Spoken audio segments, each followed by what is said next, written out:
Other interesting cultural news, you have Disney losing their top movie spot for the first time since 2015 as Universal takes the throne. Now, this comes to us thanks to Variety, and it looks like it's individually written by Rebecca Rubin. They note that Universal Studios overtakes Disney as the highest grossing studio at 2023 box office. That is thanks in part to Mario, which again was they made over $1 billion off that animated film. Brilliant marketing. The voice actors were exceptional. The moral of the story was also interesting. The moral of the story is you need private military contractors or PMCs to save a country because the princess was not prudent enough to build up her own army. Ridiculous, obviously. And they also had Oppenheimer, as well as looks like they also had Megan, but they spelled it with a 3. Grammar error aside, it looks like those were some of the biggest movies.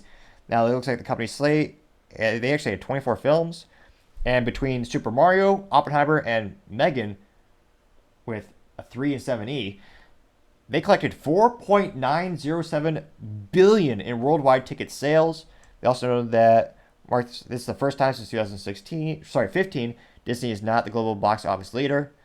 Now, looks like Disney went down to second place in terms of market share, as their 17 films were not great. But wait, they did make revenue. They lost I believe $1 or $2 billion in terms of the films. Now it looks like in terms of Disney's box office for their top films that came out, looks like Guardians of the Galaxy, which is really only good, I would argue, because of Chris. What is that? Not Chris Pine. Is that Chris? Not Chris Hemsworth. Chris. Yeah, this guy from the Parks. Truth be told, he's probably one of the only legitimate people in Hollywood I wouldn't mind having a drink with. It's Chris Pratt. Yeah, they eluded me there for a second, which perhaps also shows you how much I know about traditional cinema. Granted, truth be told, I think the best films were made usually in black and white, but nevertheless, they had Guardians of the Galaxy, Indiana Jones, and the Dial of Destiny, and The Little Mermaid, and it looks like all those were the top. Now, all collectively for all of them, they raked in 4.827 billion globally.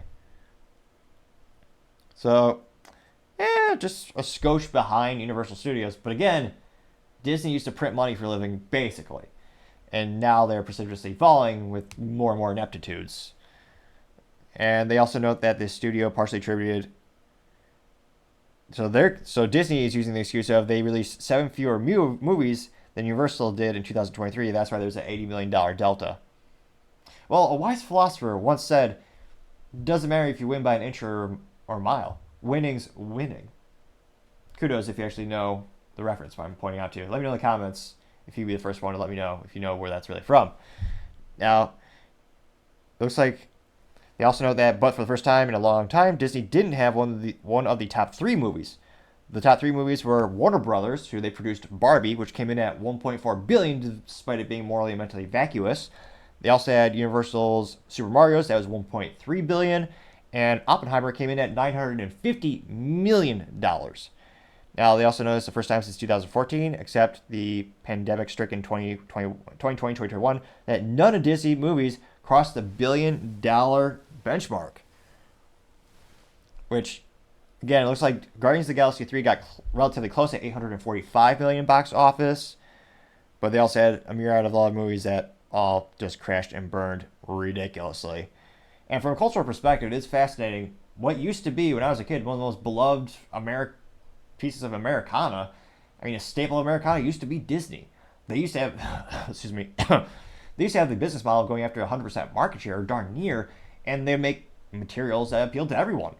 They didn't try to alienate people. They didn't put any politics into things. It was just these foreign words that fewer and fewer people know about. They're called morals and values, which, yeah, unfortunately, lesser and lesser people know about those types of terms and things. And Disney has created their own competition. Now you have Angel Studios, which is doing good. You have the Daily Wire, which launched their Bent Key venture, which is their children programming. You have the Tuttle Twins. There are a lot of companies that are springing up in popularity and eating their lunch, I'd say. Or perhaps a more eloquent, well, not eloquent, but a more amusing reference might be eating their, what did Disney do? Lion steaks? Something like that. But, Disney's just fallen so far. They also have a proxy war in terms of trying to get more people on board of directors. We have activist investors on both sides as this has tumbled into a political issue. You have people on the left and the right fighting for power, people in the middle. A lot of conflicting interests and ideas and ideals over at Disney. And it'll be interesting to see, can anyone really save the company at this point? Again, Bob Iger claimed he wanted to get out of Disney. He's currently the CEO. He was previously one of the most successful CEOs. He helped build the company. He did have some great acquisitions. He helped make sure they got Lucasfilms as well as Marvel, which again printed money for a while until, for myriad reasons, both political and quality over quantity, they didn't do that. They did quantity over quality. So there are myriad reasons why they're failing. Now, the issue is he's also built, the employees have very much one-sided political mind from the culture set. They've alienated all the other ones that quit and fired the rest. So even if Bob Iger really truly believes, oh yeah, I want to get this company to being apolitical, we're not going to talk about Florida laws, we're not going to talk about anything, we're not going to insert sexual themes into children's things. Even if he said that, which again he says he wants to get out of politics, you have the whole culture of Disney. And the culture of Disney has shifted radically. And you have all those employees. So realistically, I can't, unless they have a Rolodex of all the previous employees, and they subsequently fire the activist employees and hire the old ones back, I don't know if it's really possible at this point to turn it around. Don't get me wrong, they're still a multi-billion-dollar business, and because again, they still have their theme parks, they have the toys that they sell. Again, they're not going on a business overnight, don't get me wrong. Due to the massive volume of things that they have in their portfolio, I suspect, as well as you do have a growing part of the cultural part in the United States in terms of, some people might call this leftism or being a leftist. You have people who do want sexual themes in children materials. I would think that's morally vacuous to say the least. But there are more of those people, and Disney's appealing towards them. Now, granted, with the current sales figures we're talking about, and then we've been covering Disney for almost a year now.